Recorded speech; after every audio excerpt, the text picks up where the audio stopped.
had a good time watching the Big Brother 27 premiere last night, and it is pretty much par for the course to usually feel pretty good about the cast following night one of the show. I think that that's pretty much what Big Brother's primary intention is during this premiere, is to make all 16 of its house guests come off as likable. I think even during Big Brother 24, the likes of Nicole and Daniel Durston from that season seemed like likable characters who ended up being despicable by the end of it. Right now, it seems like everybody on the cast is an extremely likable character and is going to be somebody that you can root for, but I'm sure once the live feeds open up and once the season gets underway, we are going to have some villains. But as of right now, we got a lot of greenhouse guests who we don't really have a lot of opinions of, but going above that, I like the premiere for more than just the house guests. I like the premiere because of the setup. I will never forget last season, it being a 2-night premiere, and I hated that because those 2 episodes are basically the exact same episode, and that was just treacherous to get through. But this time around, it's an hour and 5 minutes after the show is live on CBS, and bing bang boom, it is all over. One of the weaker links of a Big Brother premiere compared to like a Survivor premiere is you don't really get to know the characters as much. Survivor, they don't go through each player and individually go through a moment where they're like, oh, you're cast on Survivor, and they have like a big whole moment. This is me, this is what I do for work, and yada yada yada. And you would think, okay, well, this gives you more introduction to who this player is, but it really doesn't. I don't care that Kelly is from South Dakota. I want to see what Kelly is going to do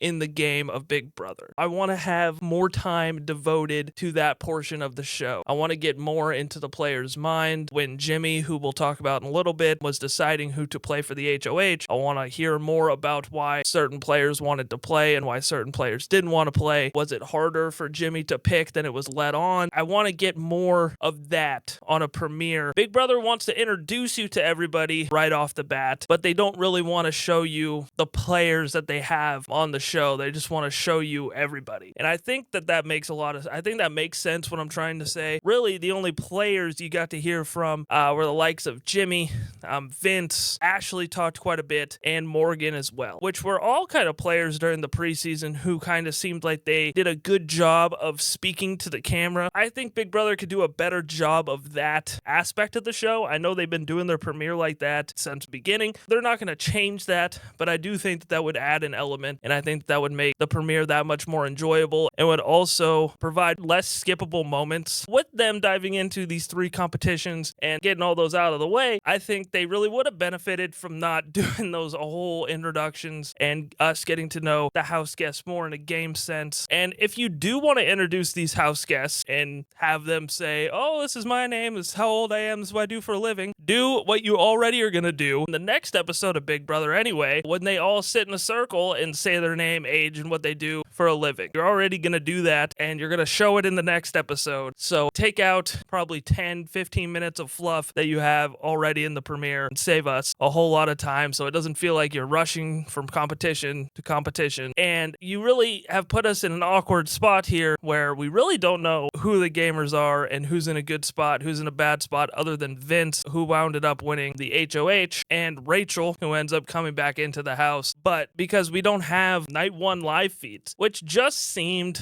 a little strange to me. You do have so much going on here, and you did get everything already figured out as far as crowning an HOH in the premiere episode. You have a distinct thing that they got to try and figure out in order for the 17th house guest to enter the house. These guys kind of got to go on a little bit of a manhunt to figure out who is the accomplice to Rachel, or the accomplice, not to Rachel, the accomplice to this guy in the house that looks like the Insidious monster. With all this drama going on seemingly these next couple of days, and with Vince already being the HOH, you would think that there would be night 1 feeds and that there would be some drama there, and you would want to provide the fans with backstage look on that. But we're not going to get feeds until after Sunday's episode, which is going to be already when the accomplice is revealed, the nominations are going to be made, and it just seems like we're missing out getting to know these people. And I already have the feeling that Big Brother could do a better job of introducing us to these characters, and the live feeds was always kind of a good excuse of how they can introduce us to them further, because the show's not all that they have. They always have the live feeds. Now they don't have the live feeds after the first episode, so now now we're just left with what you showed us on the television, and it's a corny intro, competitions, and really just those three main players that we discussed earlier. Not really a whole lot of getting to know these players and the kind of games that they're going to play early on, and that was a pretty big letdown for me. And now let's talk about the big bombshell of the episode, and that was Rachel Reilly coming in at the end of the show to be the 16th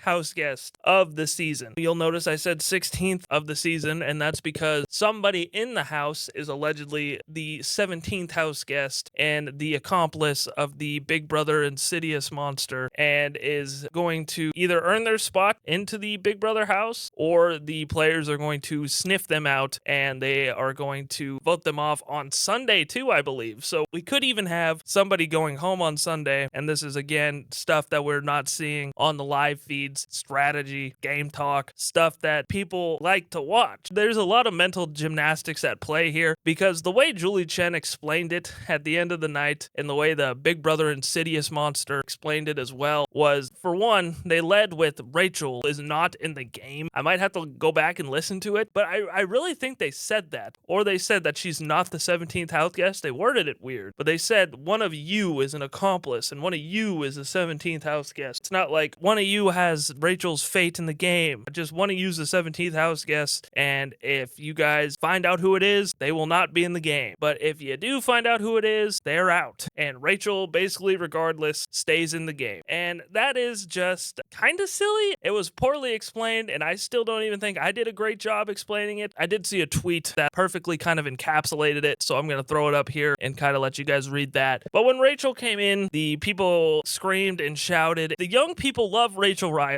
When I was a kid, I hated Rachel Reilly. I hated her guts. And it seemed like none of these people had that view of her. She's on the Big Brother Mount Rushmore. She's the best. I'm so excited that she's here. Jimmy was the only one to be like, you guys are crazy. Why are you guys hooting and hollering? This is a legend of the game. We gotta get her out as soon as possible. I think Will also said something along the lines of her being on the Mount Rushmore of Big Brother. I don't know. I agree she's on the Mount Rushmore of Big Brother. I fear that Rachel is going to have the women, and she might be able to run the game. At first, when I saw this reaction to Rachel, I really feared that it was going to be almost like a Boston Rob Redemption Island season, and she was going to take all these newbies and just dominate the game. However, there are some strategists on the season that I think won't allow that to happen, but there are such a good chunk of recruits that I think will see her and will be like, oh, you played the game before, let me work with you, you can teach me the ropes, and she could probably manipulate them and they can work long term and get her to the end. Then I thought, Rachel has never been that good at the game. Rachel has never been known to be that great of a strategist. She is a lot older, she's a mom now, and if she keeps bringing that same drama and she hasn't improved her strategy at all, I don't think she's very long for the game. So my early worries of her kind of dominating, steamrolling, and it being kind of like a Boston Rob Redemption Island season kind of went away. And like I said, we didn't really get to hear a whole lot from these house guests very much in confessional, but we did get to hear a decent chunk from Jimmy, who won his competition, Adrian, who actually ended up losing his competition, Zach won his competition, and I feel like we actually heard from Adrian perhaps a little bit more. We heard from Vince and we heard from Ashley quite a bit. Morgan also talked her fair share. I told you guys during my cast assessment in her preseason interview that I was already getting sick of hearing her say that she was a gamer girl. This episode, that was pretty much all she talked about as well. But it also seemed like she's somebody that is going to be playing extremely hard. So I'm excited to see her play. I think Morgan could be a gem. Same thing with Jimmy too. The powers thing was a very interesting two competitions. So the house guests were split up into groups of 8 to essentially win a power. Zach ends up winning his competition and wins $10,000. Jimmy ends up winning his competition. His advantage was he got to pick 4 players to play in a head of household competition. There were players initially who were going into these comps and looking to throw them. I was thinking to myself, why would you want to throw something that is for a power? I would think that everybody would want a gun for that. This isn't necessarily the first head of household. That I would kind of understand if you didn't want to play. But if this is a power or something, I would kind of want to go out and get it. I think maybe perhaps the idea that it was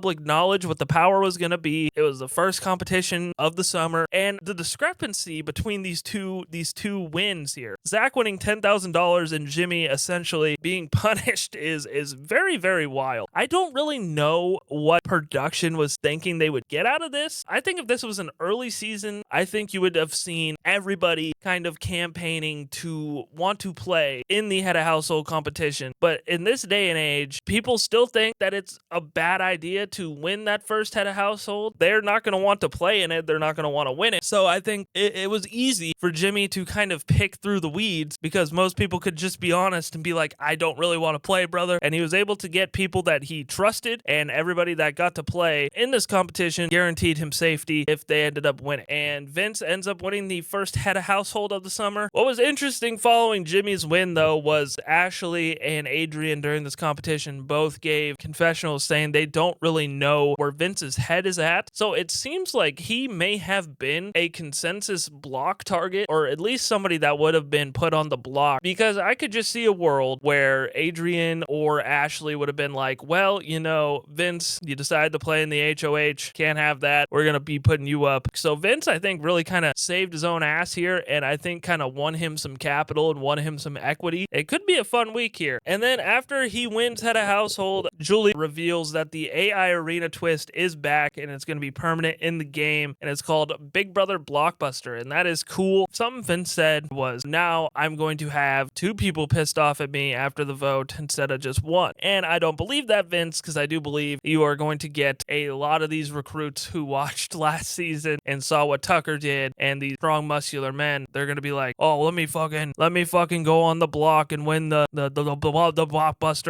blockbuster twist. Let me win that, and then let me come back into the house. Let me shake things up a little bit. I think that that's almost automatically going to happen. I think you're going to have at least one person a week volunteer to be a pawn to compete in that blockbuster competition. So I think you have nothing to worry about. Overall, I enjoyed this premiere episode for the most part. I enjoyed how quick it was. It was one night. I didn't really enjoy how complex they tried to explain this whole 17th houseguest twist. I don't enjoy that there are no feeds, and I don't really enjoy how we don't get to know these house guests following episode 1, because you can only get to know them so much by knowing their occupation, hometown, and things like that, and you're already going to reintroduce all of that in Sunday's episode, and you're going to have to cram all of that between a vote to find an imposter and a nomination ceremony. So if you were to just put that part into this episode, then it would have been a lot better. The gameplay would have shined through a lot more. It is a little bit annoying. All it is introduction, comp,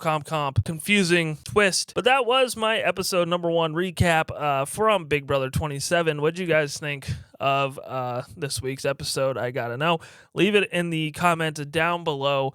I will be back with another video sometime soon next week. I'm not sure if it'll be a power rankings video for Big Brother 27 following the first eviction, or if I'll have another fun video maybe earlier in the week. Stay tuned for that. So thank you guys so much for tuning in. Hope you guys have a great rest of your day.